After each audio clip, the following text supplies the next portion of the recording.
Olá, pessoal. Quase tudo que arruína uma vida começa pequeno demais para ser respeitado.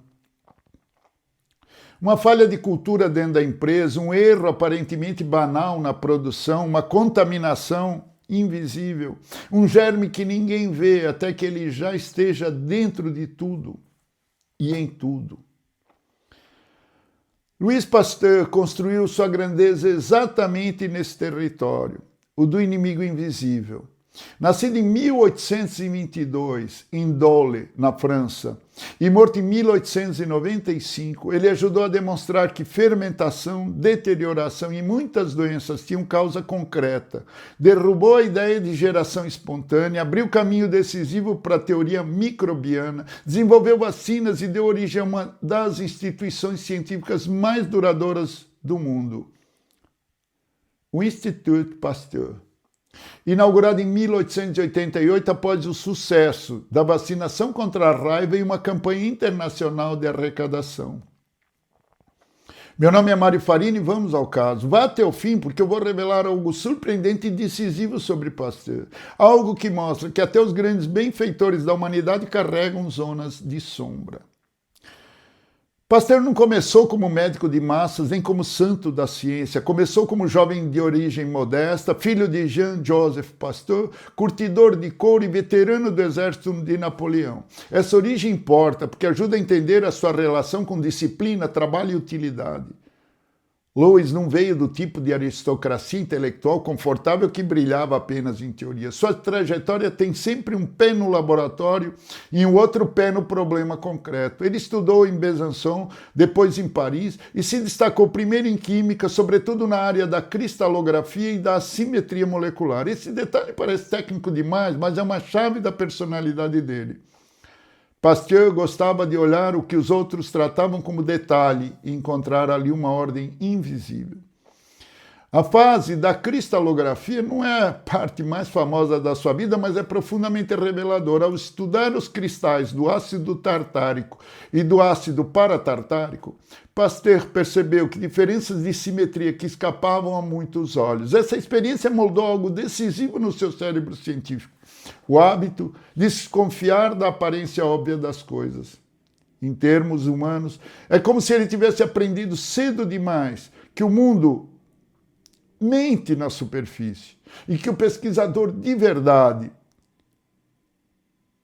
estrito, precisa raspar a camada visível até encontrar a estrutura.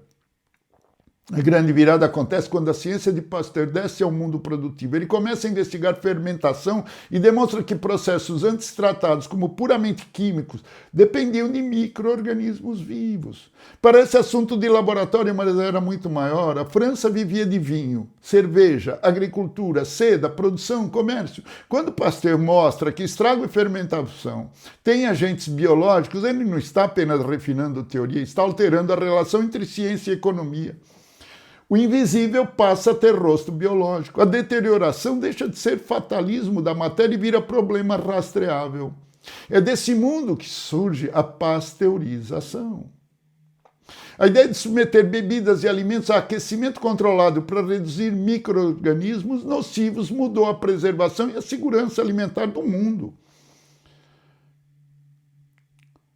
O Hall da Fama dos inventores resume isso com clareza. Pasteur aplicou sua teoria dos germes à preservação de bebidas e alimentos, introduzindo o tratamento térmico que levaria seu nome. Aqui é uma lição rara sobre impacto real. Muita gente descobre algo. Pouca gente transforma a descoberta em procedimento que entra na vida cotidiana de milhões do mundo todo. Pasteur conseguiu isso. Perdão. Mas sua lenda não se construiu só na bebida e no leite. Ele mergulhou também nas doenças dos bichos da seda, problema que ameaçava a indústria sericícola francesa. Mais uma vez, não estamos falando de glamour científico, estamos falando de uma mente que se move para onde a crise concreta está. Esse é um traço notável de Pasteur. Ele não se contentava com o laboratório como capela do saber puro, ia para a borda da utilidade, para onde o erro custava dinheiro, produção, reputação e vida. É por isso que sua figura se tornou tão grande. Ele fez ciência que falava com a vida real. Outro grande capítulo é a luta contra a geração espontânea. Pasteur ajudou a desmontar a ideia de que vida microbiana surgiria do nada em matéria em decomposição. Essa disputa não era apenas acadêmica, era uma guerra contra a preguiça explicativa do tempo que ele vivia.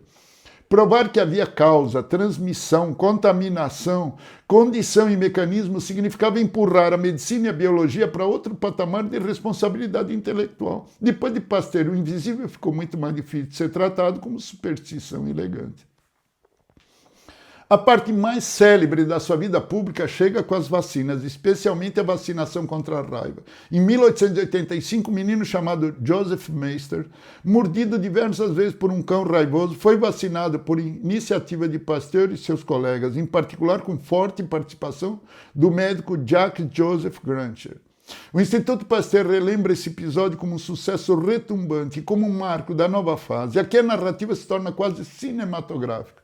O cientista deixa de ser apenas um homem brilhante de bancada, de laboratório, e vira personagem da civilização. Alguém capaz de olhar para uma sentença de morte e abrir uma possibilidade real de salvação.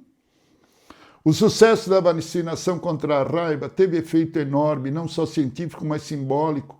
A repercussão foi tamanha que gerou uma campanha internacional de arrecadação para criar o Instituto Pasteur.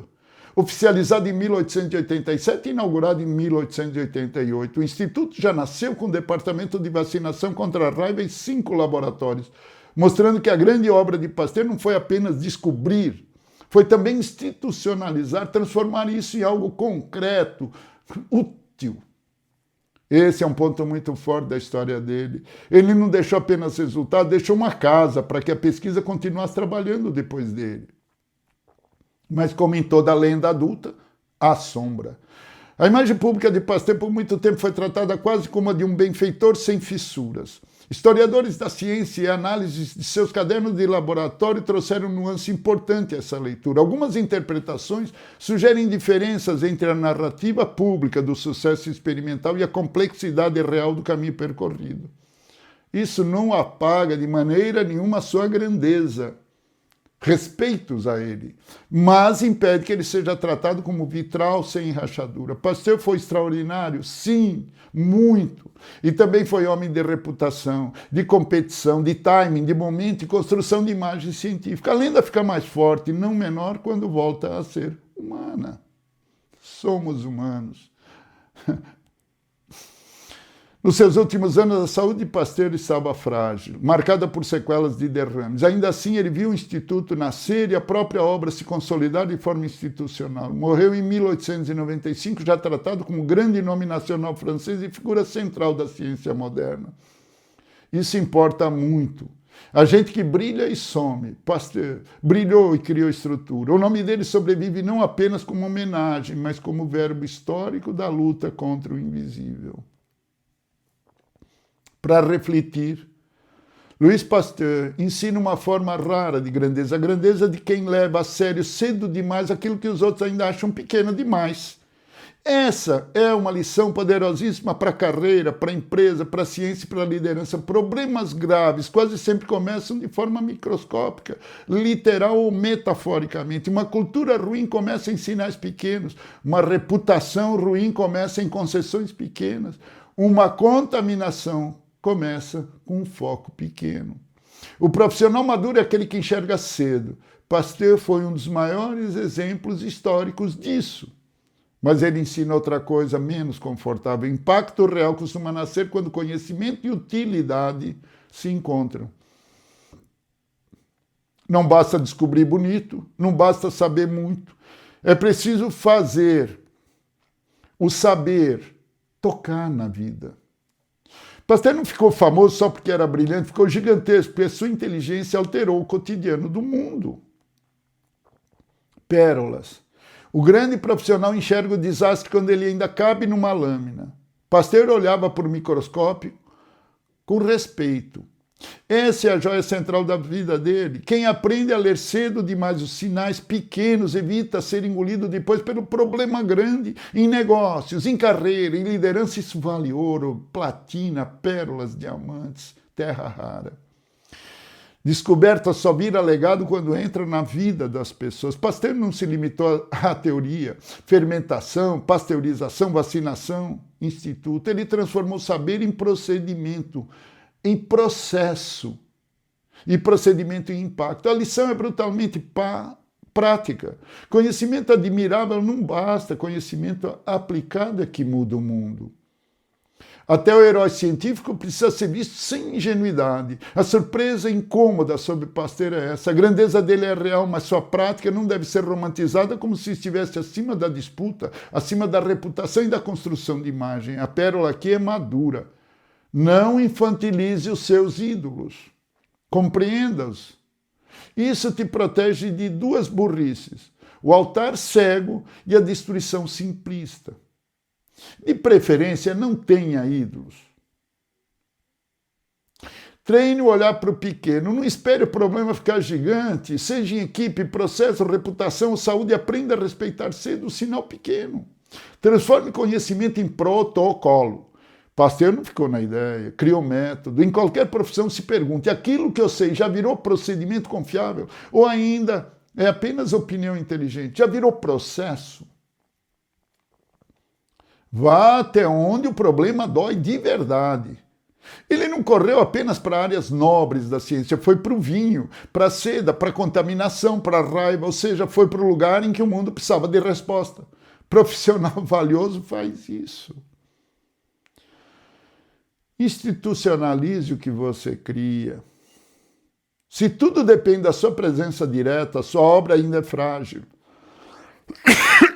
Perdão. Pasteur deixou o instituto, não apenas lembrança. Preserve a nuance. Mesmo os gigantes merecem leitura adulta. Isso vale para líderes, para mestres, para coaching, para headhunters, para autores, para fundadores. Aprenda a admirar sem infantilizar.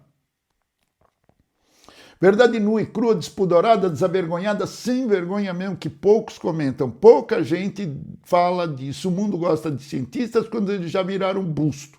Nome de instituto e selo em livro escolar. O difícil é acompanhar o trabalho lento, obsessivo, técnico e muitas vezes ingrato, que realmente muda a vida humana.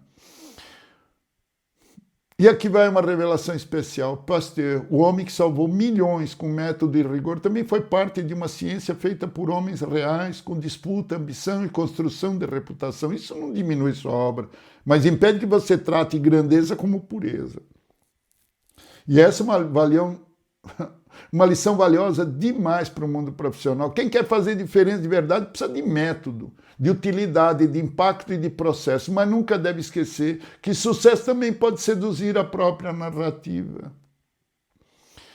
Verdade nua e crua, o mundo costuma venerar o resultado final e esquecer o preço da disciplina, da repetição, da obsessão em torno do detalhe invisível.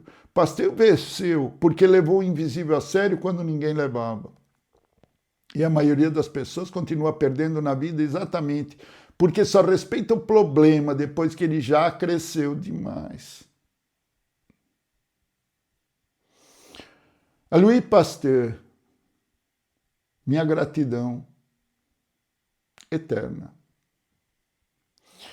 Se essa história falou com você, deixe o seu like, se inscreva no canal, o dedinho não dói, escreva comentários sobre a leitura, sobre os nomes de lentes que você quer ver aqui, sobre os assuntos que estão agonizando as pessoas e que precisam de uma resposta direta, efetiva. Eu me proponho a fazê-lo no Casos e Carreira. Enxergar cedo é uma forma de poder. Transformar conhecimento em proteção para a vida humana é uma das formas mais altas de legado.